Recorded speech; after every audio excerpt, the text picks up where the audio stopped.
$20 doesn't get you what it used to. Well, I went to my local Home Depot on a challenge to find the best tools I could get for under $20. I've got them all in this bag. And there's one tool in here that I think is a huge bargain, even if I went slightly over 20 bucks. Let's check it out. So I showed up to Home Depot with 20 bucks and a dream and only 2 rules. And that is 1, everything has to be under $20, and that is sticker price before tax. And 2, they had to be standalone tools that you could use by themselves. So no accessories, bits, blades, anything like that. So I made a beeline straight to the tool zone and started walking down the aisles and just seeing all the wonderful tools there. They've got miter saws, table saws, and an entire aisle full of cordless power tools from some of our favorite brands like Milwaukee, Makita, DeWalt, Rigid, and Ryobi. And guess what? We're not getting any of those because there is no way that you are going to get a powered hand tool, cordless, whatever, even corded, for less than 20 bucks. So I quickly diverted my eyes over to the right side of the tool area, which has a lot of the hand tools. And that's what we're gonna be looking at today because that's about all you can get these days under 20 bucks. Although I did look to the left and I saw the whole Milwaukee pack-out system, and those were beautiful. Again, no way. But then I saw the tumbler, also not under $20. And even though we can't afford anything from the pack-out system, the first tool that I did find is from Milwaukee, and that is the Milwaukee Ink Saw. Now, coming in at just 98 cents, this is the cheapest tool of the bunch, and it's basically just a permanent marker, aka a Sharpie. But I really love the fine point on this because when you're doing layout, especially on something like a 2x4, you make your little pencil line, and sometimes it's a little bit hard to see it. Using the marker, it's gonna stand out nice and bold for you, and you're not gonna have any problem seeing that line for making your cuts and just mark it on whatever you need to. And the cool thing is, they also come in red and blue. So you can pick a few of these up. You can even get them in packs for even cheaper than this. I would highly recommend just grabbing a bunch of these, throwing them in your tool bag. These are great. Next up, I went to the measuring section, and we have a bunch of tape measures here. Now, I remember back in the day when you could get a good tape measure for like 10 bucks. Now I'm looking at these things. There are several that are well over 20 bucks, and we've got ones with LED lights on them for $35.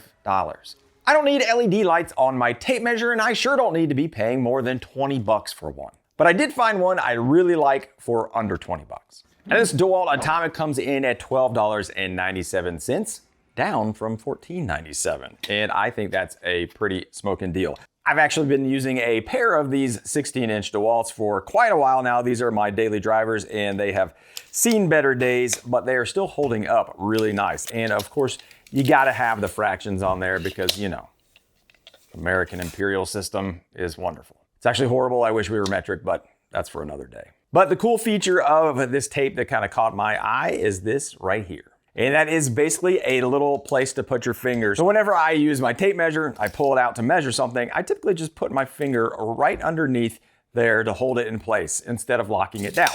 So DeWalt gave us our own little spot to do it right here on the tape measures. Now with this cutout, I could just stick my finger right there at the bottom. Now my only concern is that with this, you might have more chance to get some dirt and stuff in there. And so we'll see how that works out. But right off the get, I really like that. Now, I love the size of a 16-foot tape measure, just fits nicely in my hand, but you can get a 25-foot tape measure, also under $20. This guy runs $16.97. Now, next up, I'm gonna call this one the layout section because there's a lot of stuff here that you would use to basically measure and lay out and make sure everything is nice and level for your projects. Now, a few things did catch my eye early on. One was a machinist square, and it was under 20 bucks. Then I saw this little itty bitty brass caliper, and those were super cool. And I almost got them, but they seemed just a little too niche. But what I got instead that I think is better than both of those is a 12-inch combination square. This comes in at $13.97. Now, I'm actually surprised at how few people use combination squares, at least from what I see, because it is absolutely one of my favorite tools in the workshop. So this was my grandfather's, and this one actually is a Lufkin, which they do not have at the Home Depot. But what the Home Depot did have was an Empire. 12 inch. The reason that I love a combination square so much is that it can do so many things. It's a combination of a lot of different things. So you can mark lines perpendicular to an edge, just like on the machinist square. You can also set the square to a certain size distance to make a line parallel with that edge. You can use 45-degree layout, and you can also move the ruler all the way up and check for square as well. And that is why I love it. Now, straight out of the gate, obviously my grandfather's wins hands down because it has all this awesome patina on it and, you know, the memories, of course. A couple nice things about the Empire one is the bubble level is much more clear and easy to see than the old one on my grandfather's, which is probably not even level anymore. I haven't checked it.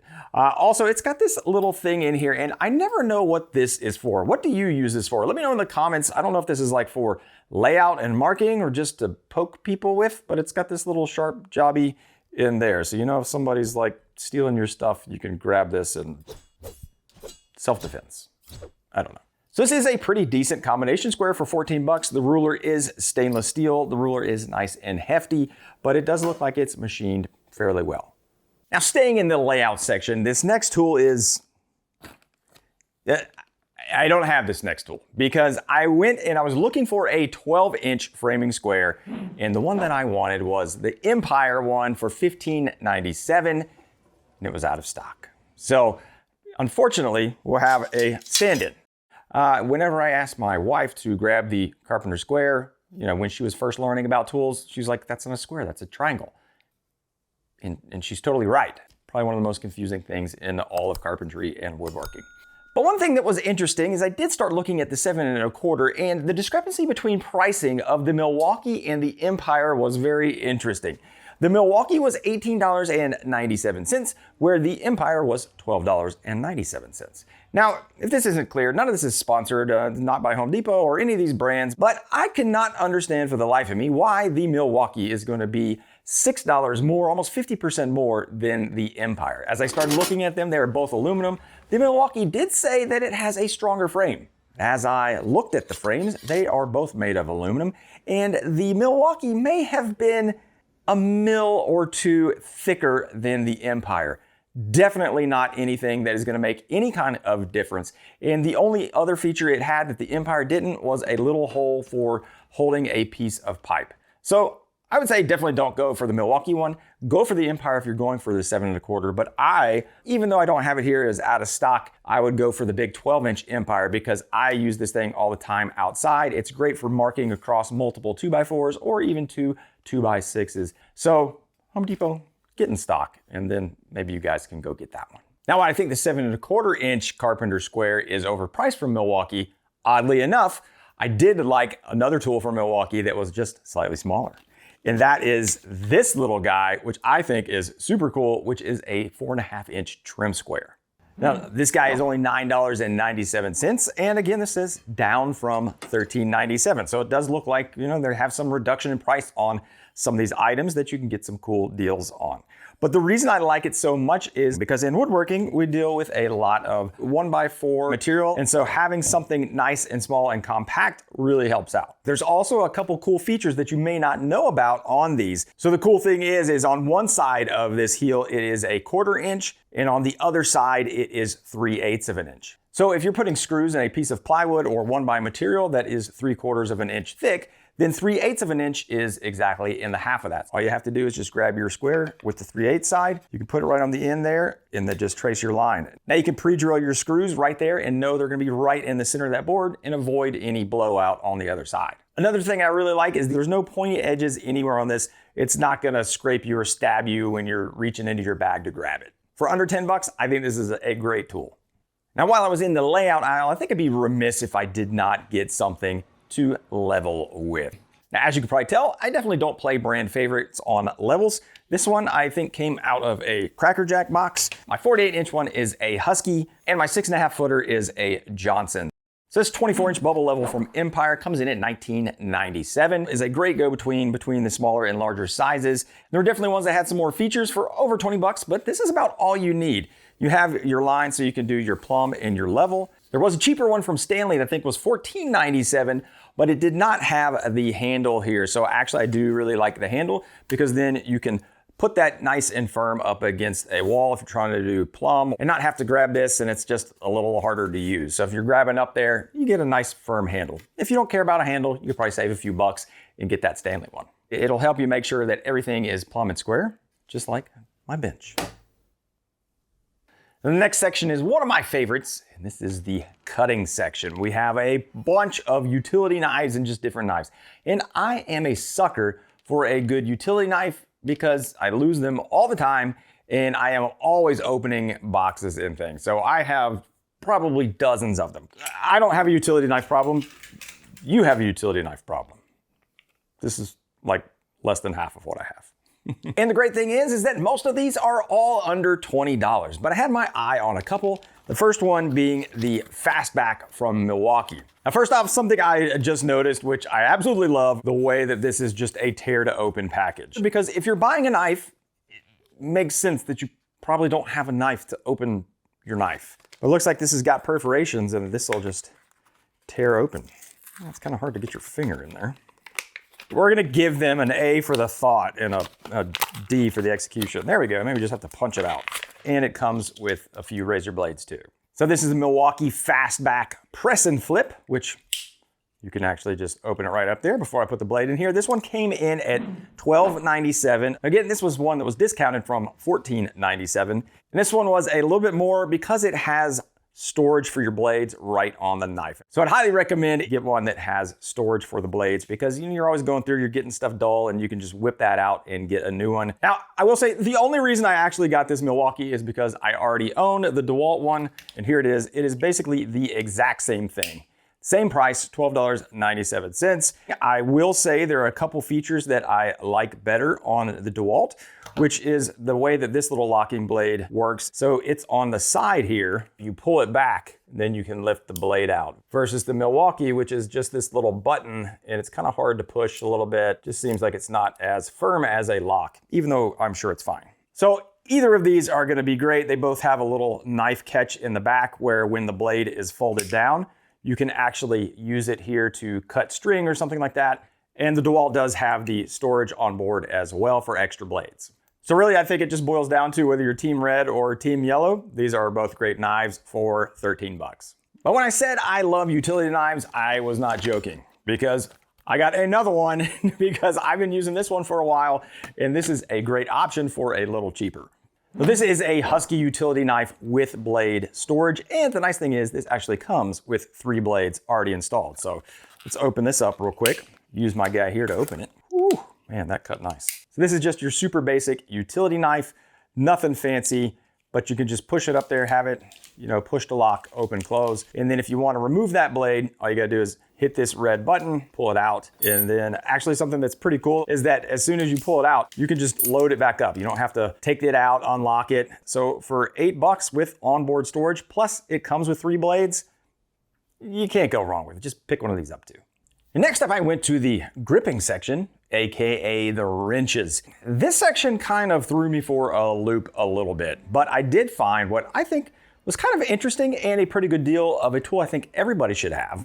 And that's a pair of 12-inch adjustable jaw pliers. I've always called these channel locks, and this is my old trusty pair I've had for a long time. They've seen better days, but I reach for these for all kinds of stuff because you can go really tiny, you can go large. A lot of times I could use these for plumbing, but I'm using these just to grab whatever and turn anything that I need to get loose. All right, let's break these open, and I'm gonna use the DeWalt utility knife just because it feels wrong to open Milwaukee with a DeWalt knife.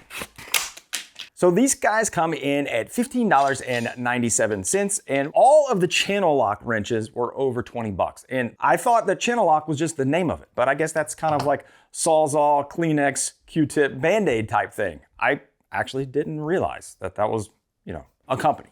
So there you go. And obviously by the price, those are the premium brand. Now there was one channel lock item that was under 20 bucks, but it was the smallest pliers ever made. What, these things made for ants or what? I had to find something cheaper, and I did kind of like these because it had a little unique feature. It had little pieces here at the end. They say you can use these to punch, so if you're punching out holes for electrical or something else, I could definitely see myself using this, trying to pop something out. And on the top, these are rounded like a wedge versus mine here that are just kind of, they are in a wedge shape, but they're not symmetrical. So I like the idea that you can actually use these as a reamer to clean up the inside of a PVC joint. So if you cut some PVC, you can stick that in and ream out the edges and get the debris off of the edge of a cut of a pipe. So I thought that was pretty cool. You gotta have these in your tool bag because I use mine all the time. The next section is the most stereotypical DIYer, handyman, craftsman, whatever you wanna call it, and that is the hammer section. Because what better describes a DIYer than a good hammer emoji? So looking through the aisle, there are so many different options, and a lot of these guys are a lot more than 20 bucks. Now, personally, I love a good hickory framing hammer. This is one I've had for a while here. I think this is an 18-ouncer. But if you're gonna get a framing hammer like this with a milled face or even a flat face, definitely gonna be over 20 bucks. So what we need to look at is the more traditional hammers. And I think I found a pretty cool one, which is from Crescent, who's not really known for hammers. When I think of hammers, this is what I think about. This was one of my first hammers. This is a claw hammer from Estwing with a nice smooth face on it, but this thing is worn so much. And while I do like a good metal shanked hammer, the fiberglass hammers are a little bit cheaper, and so to stay under 20 bucks, I had to look at that. But there are some cool things about this that are a bit different than my old trusty Estwing. But I think it's some of the little things, like this little handle here that flares out. It just makes it feel a little bit better, so when you're swinging, that's not gonna wanna come out of your hand. There's a little bit of a nub there on the Estwing, but this hammer just feels good. And the thing that I like about it the most is the vibration dampening. On the packaging here, this one says 70% less vibration. So I don't know how they're measuring that, but if I do take the Estwing and just whack it down here on a 2x4, I can definitely feel that little bit of vibration in my hand. You do that a bunch of times, your hand's gonna start getting numb. I did not feel that vibration here with this one. So maybe take yourself a 2x4 to the depot and just start whacking it in the aisle and see which one you like best. And it does have the nail starter, which honestly I don't use a lot, but you could put the nail right there into the magnet and then put that down to get it started with one hand and then go to tap. Way too many hits. Moving on to the next section, I'm gonna call this the prying and pulling section because they had a lot of kind of crowbars and pry bars. They also did have some chisels and mallets there as well, but I found a really good deal on this guy, which is a 2-piece pry bar and nail set.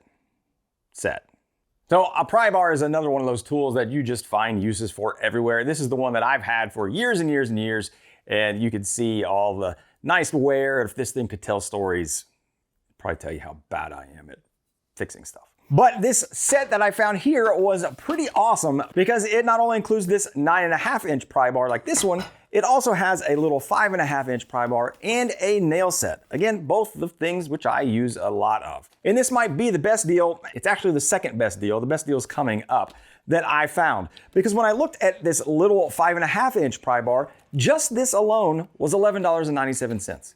So for literally 60 cents more, you get the 9.5-inch as well as the nail set. So like, this is a great deal and these are pretty awesome.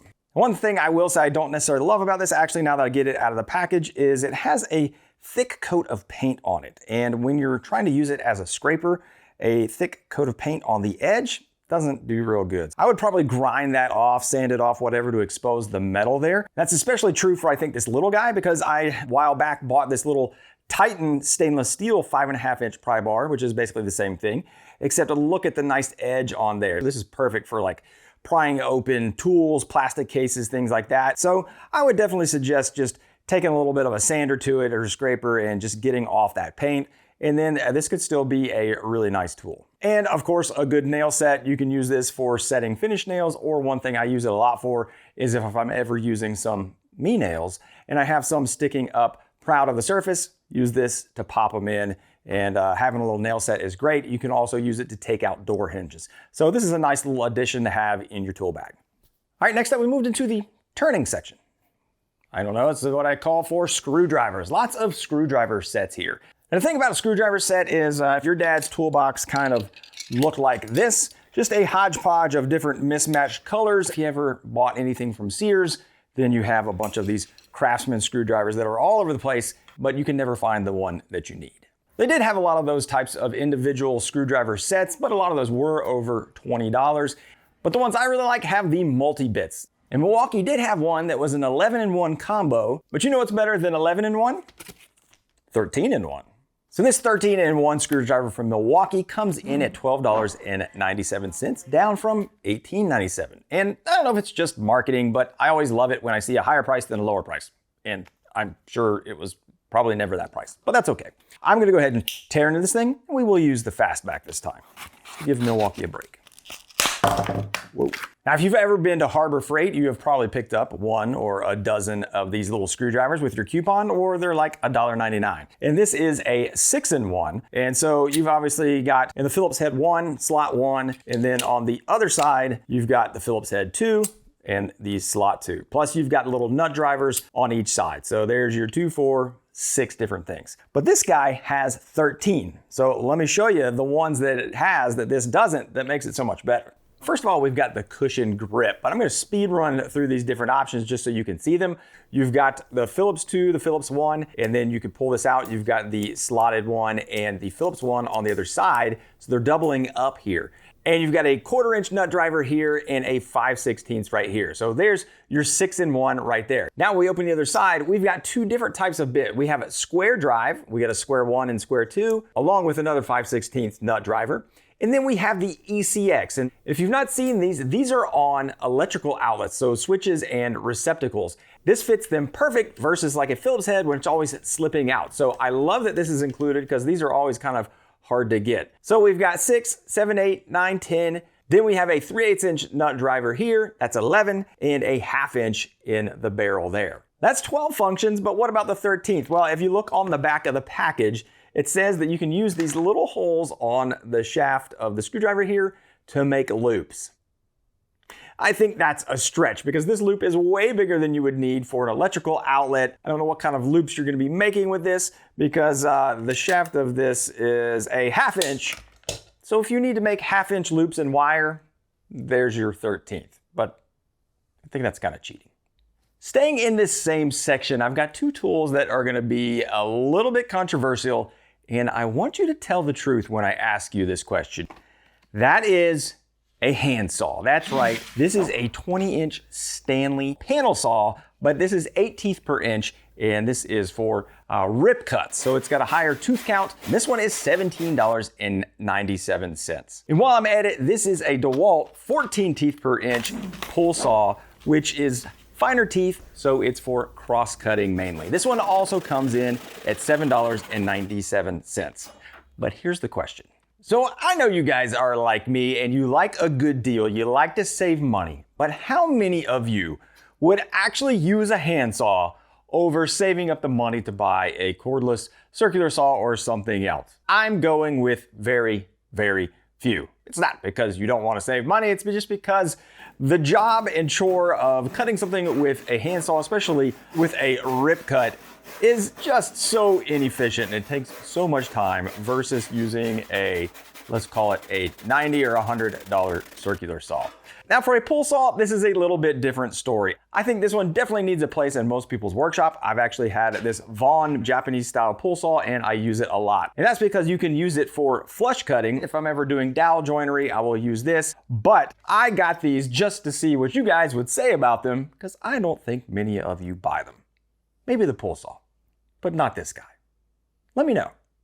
Now, before I get into the next one, I do want to call out, there are some great deals that you can find in some of those pallet drops that are in the aisles. And so there's a lot of these specials that as you're walking down the aisle of the Home Depot, you'll see different types of things out there. A lot of times they are accessories, bits, blades, and stuff like that. And as I was walking through, I did see one thing that I really liked, which was a Husky rechargeable headlamp. And the headlamp is a great tool for any homeowner. I would highly recommend picking up one of these. This one is 600 lumens, and as I tried it in the store, I almost blinded myself. It is very bright. This is $19.97, so just under 20 bucks. And there's a lot of things out there, especially around the holidays. So always keep your eyes out because that stuff kind of comes and goes, and you never know what you're gonna find out there. Now, I've used one just like this when I have to crawl under my crawl space to go do some work when I was doing a plumbing repair. I'm not proud of what's happened here today, but it had to happen.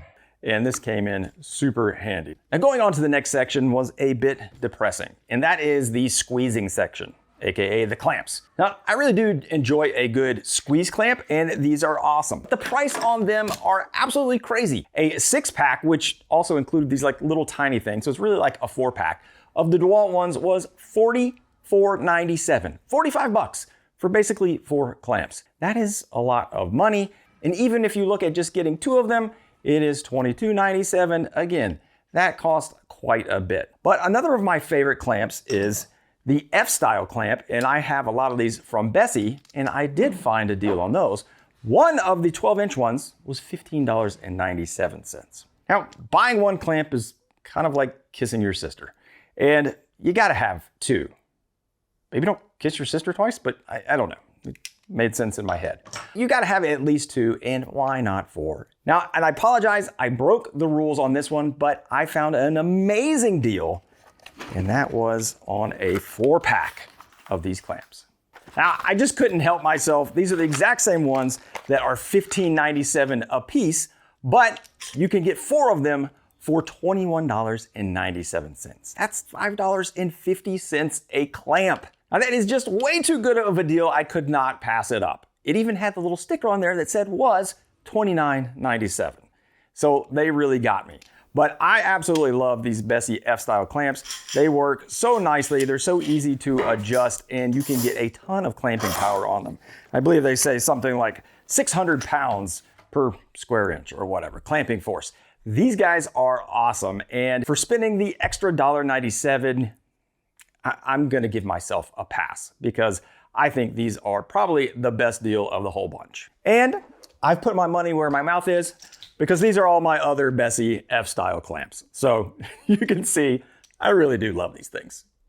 And of course, you do need a place to hold all your tools, so hiding in plain sight was this guy, which is the Husky 15-inch tool bag. This guy did come in at $19.97. You can see I was able to fit everything in there. It's just a nice all-around sturdy carry bag. I love to throw them in the truck, load them up with tools, and you can never have too many tools bags, in my opinion.